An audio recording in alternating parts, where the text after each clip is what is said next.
Let's go to Tom Slater. Tom, what's your view? Well, I think it's right that she's been released. I think she should have been released a long time ago. I don't want anyone to be in prison purely for things that they've posted on the internet. So, certainly not sentenced to 31 months. And I think we need to walk and chew gum at the same time on this issue. Is what she said despicable, vile, inflammatory? Absolutely. Should she have been put in prison for it? Absolutely not. Incitement to violence is rightly an offence in every civilised country. It's got to be quite tightly defined, but that's obviously where speech crosses the line into commissioning violent action. Yeah. Incitement to hatred is a whole different kettle of fish. You're talking about giving the state, police officers, prosecutors, ultimately judges, the right to decide what is and isn't acceptable to think and to say. And my question is, why do you give so much faith in the authorities to exercise that kind of power? I don't think they should have it. I don't think speech should be a matter for the criminal law.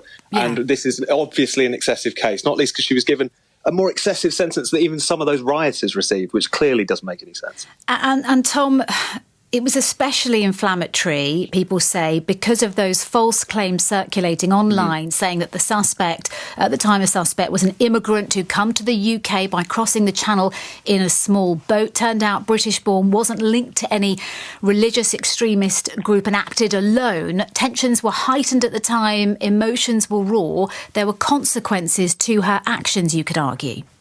Well, I think it's impossible to draw a direct line between one post made on social media in Northampton and what might have kicked off at various points around the country. And I also think we need to get something really straight in our heads here. Was the hatred that we saw expressed online in the wake of Southport and ongoing absolutely despicable? Yes. What is the right way to treat that? The criminal law? Do we really think that locking people up for saying certain things is going to defeat racism in and of itself, or defeat inflammatory attitudes that might exist out there in society? If anything, a lot of the kind of swirling misinformation that was on the internet and on forums and on social media platforms after Southport, that's all the more reason to have a free and open debate about these things, to rebut things in real time, to push back. If you go around either asking social media companies or ultimately the state to clamp down on things, you're only going to spread more distrust and fan the flames of more unrest potentially. Narinder?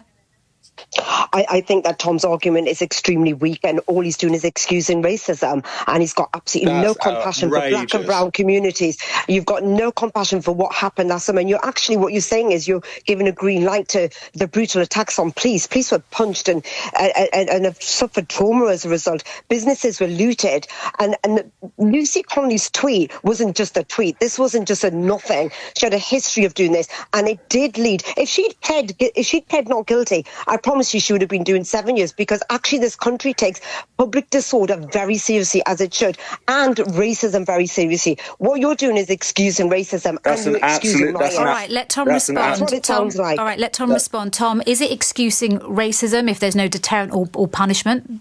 That's an absolutely outrageous accusation. The only reason you're making that, Narinder, is because you know you're on the back foot. I made a point in my first answer of condemning the content of that particular post. If you're aware of what we at Spike do, we make the case for freedom of speech in all instances. We are totally consistent on this. When Ricky Jones, that Labour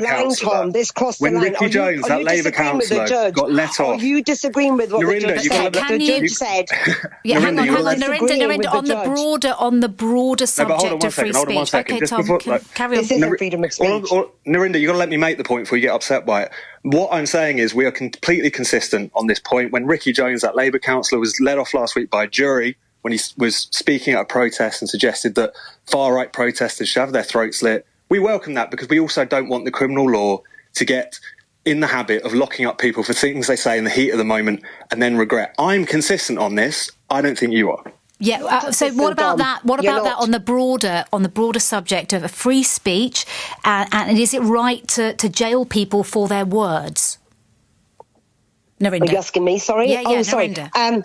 Well, if words like Lucy Connolly's have led to acts in the context of the riots, then yes, of course, because it crosses a threshold. And I trust our criminal judicial system. And the judge had made some extremely strong points. She didn't have a leg to stand on, because guess what? When Ricky said what he said, no one went around cutting the throats of anyone. It was said in the context, and the jury set him free. He was found not guilty. Lucy Connolly, what she tweeted, guess what people did set fire to the hotels. And Tom, you don't have a leg to stand on. It sounds your argument is really, really, really weak. And I feel sad actually that you have no sympathy for brown and black ethnic minority communities in this country. You should be embarrassed that you're reducing yourself to this. Tom. Absolutely outrageous. Also, you've just proved my point. I said I'm consistent. I think Ricky Jones shouldn't have seen the inside of a prison cell. I don't think Lucy Connolly should have seen the inside of a prison cell. The fact that you've got to reduce yourself to making accusations, I don't care about black and brown people, just shows that you don't have an answer to the argument, which is that free speech, justice, this should be about the principle. It should be blind. It shouldn't be about, do we disagree with this person, agree with this person, like this person, dislike this person? It's about fundamental liberties, and they are eroded when you allow the state to be this excessive and authoritarian when it comes to speech. OK, thank you both very much indeed.